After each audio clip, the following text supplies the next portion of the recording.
बिस्मिल्लाहिर्रहमानिर्रहीम। अस्सलाम वालेकुम डियर स्टूडेंट्स, मैं हूं गुलाम रसूल और एक नई वीडियो के साथ हाजिर खिदमत हूँ।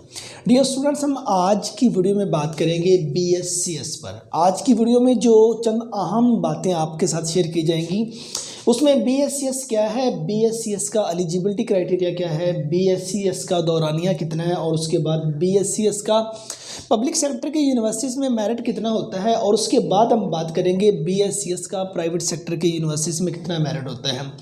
नेक्स्ट हम बात करेंगे कि BScs का पब्लिक सेक्टर के यूनिवर्सिटीज़ में इसका फीस स्ट्रक्चर क्या है और उसके बाद हम देखेंगे अगर आप किसी प्राइवेट सेक्टर के यूनिवर्सिटी में एडमिशन लेते हैं तो वहाँ फीस स्ट्रक्चर क्या होगा और उसके बाद हम बात करेंगे कि BScs का एम्प्लॉयमेंट एरिया कौन कौन सा, मीन्स वो कौन कौन सा एरिया आ जाता है जिसमें जॉब्स ऑफर होती हैं।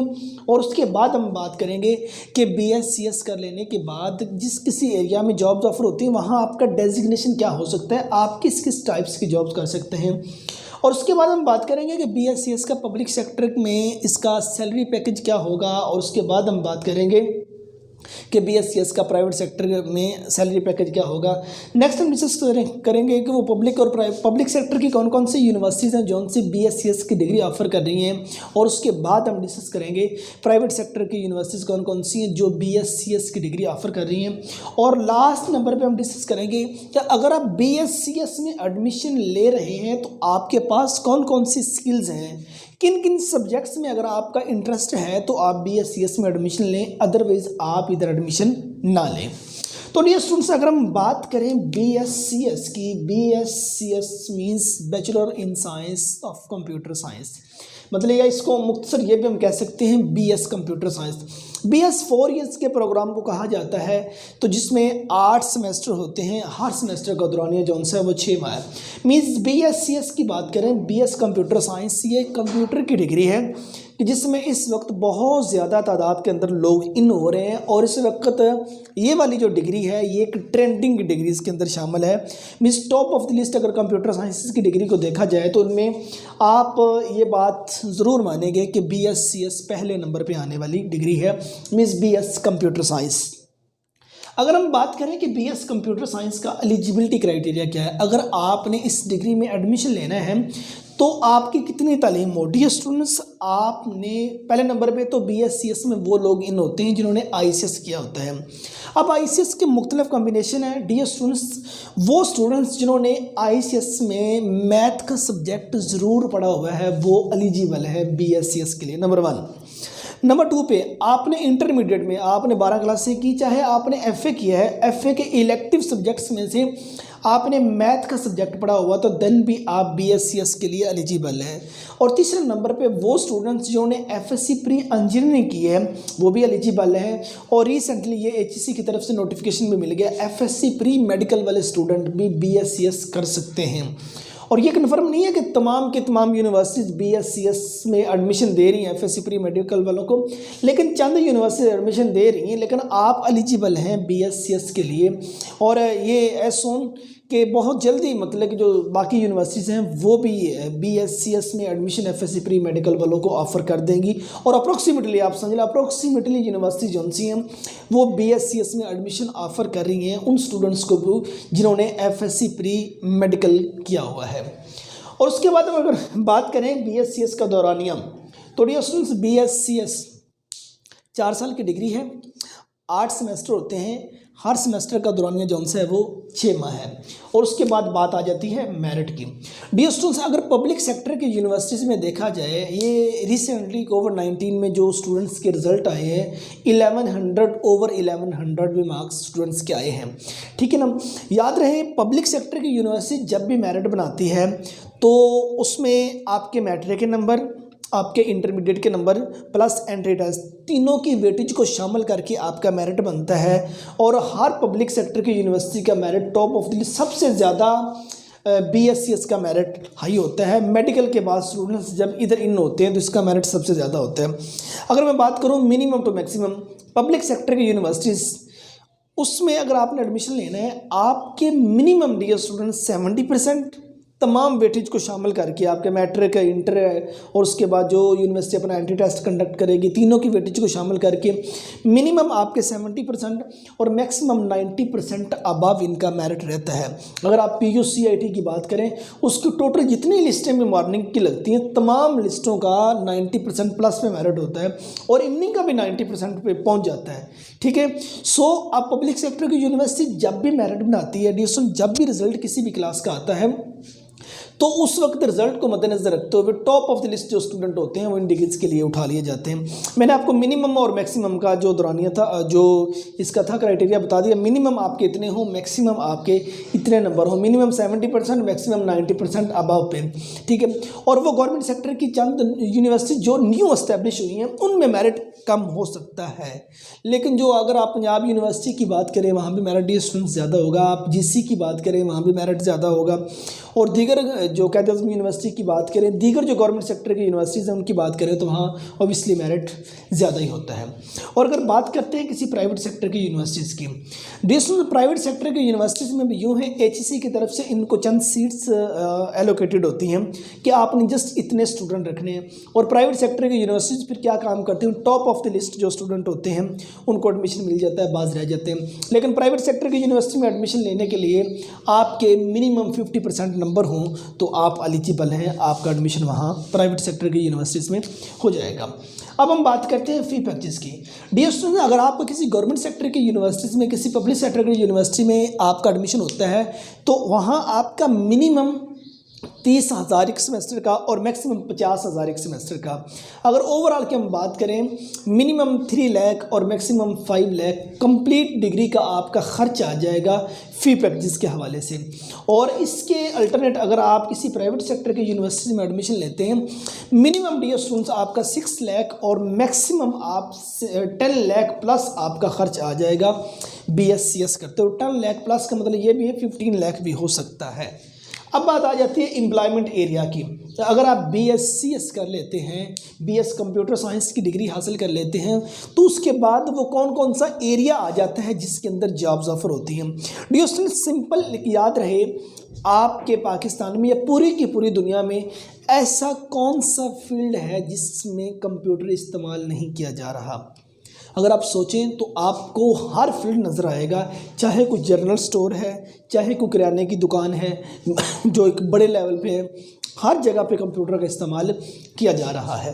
मुख्तलिफ फील्ड में अगर हम बात करें, एम्प्लॉयमेंट एरिया में देखें डियर स्टूडेंट्स, एजुकेशन डिपार्टमेंट के अंदर स्कूल्स, कॉलेजेस और यूनिवर्सिटीज़ आ जाती हैं, और उसके बाद bank department, health department, agriculture department आ जाता है, और उसके बाद ये हमारा बल्दियाती निज़ाम जौन सा है, अदालती निज़ाम जौन सा, उसके अंदर इसका बहुत ज़्यादा इस्तेमाल है। सॉफ्टवेयर हाउसेस के अंदर इस कंप्यूटर का बहुत ज़्यादा इस्तेमाल, बल्कि सॉफ्टवेयर हाउसेस जितने हैं वो ऑब्वियसली वहाँ इसका इस्तेमाल कंप्यूटर का है। इंडस्ट्रीज़ एरिया में, और उसके बाद इंजीनियरिंग फील्ड है, शॉपिंग मॉल्स हैं, और उसके बाद पूरी की पूरी दुनिया में जो कोई भी फील्ड देख लें, हर फील्ड के अंदर कंप्यूटर का इस्तेमाल किया जा रहा है। अब नेक्स्ट सवाल ये पैदा होता है कि ये तो एरिया है कि जिसमें जॉब्स ऑफर होती हैं, और उसके बाद जॉब टाइप क्या है, किस टाइप के आप जॉब्स कर सकते हैं इनमें किसी भी एरिया में।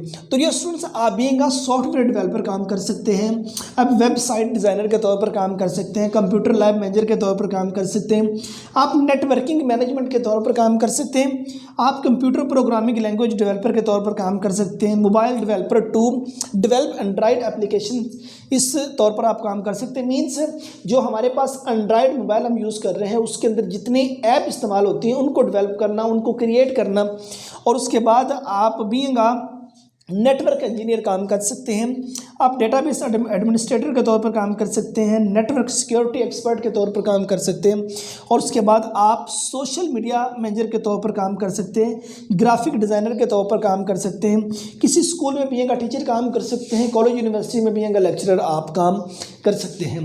तो डियर स्टूडेंट्स, और उसके बाद बाकी जो कोई भी फील्ड हो, जिस किसी फील्ड के अंदर भी आप इन होते हैं, आप मुख्तलिफ डेजिग्नेशन पे काम कर सकते हैं। और अब इसके बाद बात आ जाती है, अगर आपकी किसी पब्लिक सेक्टर में जॉब होती है तो सैलरी पैकेज क्या होगा। डियर स्टूडेंट्स, ये तमाम एरियाज, इनमें पब्लिक सेक्टर भी शामिल हो जाता है, ठीक है। याद रहे पब्लिक सेक्टर में अगर आपकी जॉब होती है वहाँ देखा जाएगा आपका नंबर 1 फील्ड, जिस फील्ड में आपका एडमिशन हुआ, फिर आपका डेजिग्नेशन देखा जाएगा, आपका बेसिक पे स्केल देखा जाएगा, ठीक है ना।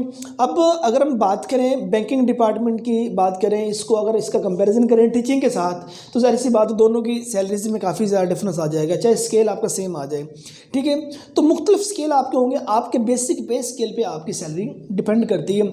आप वो 19 स्केल पे हैं, आप वो 17 स्केल पे हैं, या मतलब कि आप किसी बिलो स्केल पे 19 स्केल तक जाने के लिए तो एक वक्त लगता है, तो 16 स्केल तक जॉब्स ऑफर होती हैं। इसमें 16 स्केल पर हैं आप, 14 स्केल पर हैं, 15 स्केल पर हैं, जिस किसी स्केल पर हैं उसी हवाले से आपकी पब्लिक सेक्टर में तो जॉब आपके बेसिक पे स्केल पे है।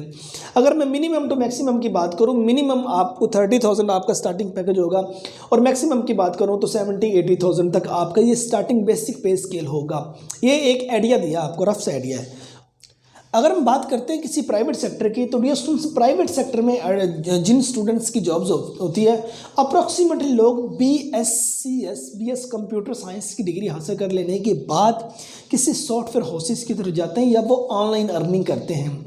अब वो अगर किसी पब्लिक सेक्टर में इन होते हैं तो वहाँ वो अच्छी जॉब देखते हैं तो देन वेल, अदरवाइज वो प्राइवेट सेक्टर के अंदर इन होते हैं और हज़ारों नहीं बल्कि लाखों के हिसाब से अर्निंग करते हैं। अमेज़ॉन देख लें, लोग वहाँ अर्निंग कर रहे हैं, यूट्यूब के ज़रिए लोग बहुत ज़्यादा अर्निंग कर रहे हैं, और दीगर भी उनको प्लेटफॉर्म मिल जाते हैं ऑनलाइन, ठीक है। और अगर ऑनलाइन की रिलेशन से बात करूँ, जो कोई इसके अंदर अगर एक्सपर्ट है ना, वो तो लाखों के हिसाब से अर्निंग कर रहा है, ठीक है ना। और जो इसके अंदर एक्सपर्ट नहीं है, ठीक है ना, ज़ाहिर सी बात है वो जिसके पास जितनी स्किल होगी उसी हवाले से अर्निंग करेगा।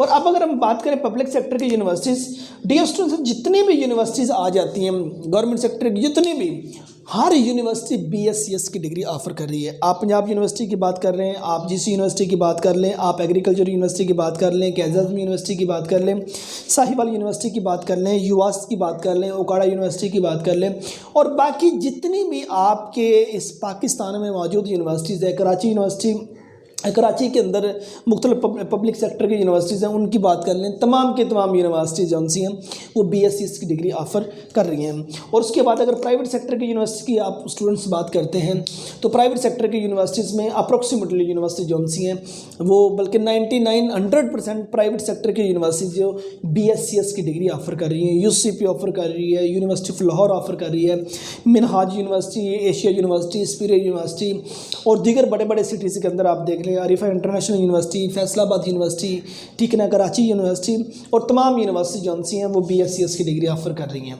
ठीक है ना। अब एक मेजर सवाल ये पैदा होता है, अगर आप BSc में एडमिशन लेते हैं तो किन किन स्किल्स का आपके पास होना ज़रूरी है। स्टूडेंट्स याद रहे, अगर आपका मैथ, फिज़िक्स, इन चीज़ों में इंटरेस्ट है तो आप इस डिग्री के अंदर आइएगा, नंबर 1। नंबर 2 पे अब इसकी जो बेसिक लैंग्वेजेस होंगी, अगर आपको वो अच्छे तरीके से आ जाती हैं तो देन आपको BSc का फ़ायदा होगा। इसकी जितनी बेसिक लैंग्वेजेस आ जाती हैं उसके अंदर C लैंग्वेज है, C++ है, HTML है, ठीक है ना, और उसके बाद दीगर CSS आ जाती हैं, दीगर जितनी भी इसके अंदर ज़ुबानें आपको कंप्यूटर की सिखाई जाएंगी, अगर उन पे आपको ग्रिप हासिल हो जाती है तो देन आपको BS कंप्यूटर साइंस की डिग्री का फ़ायदा होगा। फिर आप लाखों के हिसाब से भी अर्निंग कर सकोगे। अगर आपका उन पर ग्रिप हासिल, अगर आपके उन पर ग्रिप हासिल नहीं होती तो जस्ट आपके पास पीस ऑफ पेपर होगा, कंप्यूटर की डिग्री का एक टुकड़ा होगा, उसको फिर जाहिर सी बात है कहाँ उसने यूज़ होना है, कहाँ उसका इस्तेमाल होना है, वो आप बेहतर जानते हैं। कंप्यूटर साइंस में जाने के लिए आपकी स्किल सरफ़रिस्त है, टॉप ऑफ द लिस्ट आपकी स्किल को देखा जाएगा, और आपको उस वक्त हज़ारों नहीं बल्कि लाखों के हिसाब से भी आपको ऑफर्स की जाएंगी। सो डियर स्टूडेंट्स, हमारी आज की वीडियो थी BSc के हवाले थे, जिसमें हमने बात की BSc क्या है, वहाँ से लेकर BSc तक, उसकी यूनिवर्सिटी तक, और उसके बाद किन किन स्किल्स का आपके पास होना ज़रूरी है, तमाम पे डिस्कस किया। उम्मीद करता हूँ कि आज की वीडियो आप स्टूडेंट्स को अच्छी लगी होगी। नेक्स्ट वीडियो में मिलते हैं, अपना बहुत सारा ख्याल रखिएगा। फिर अमानिल्लाह।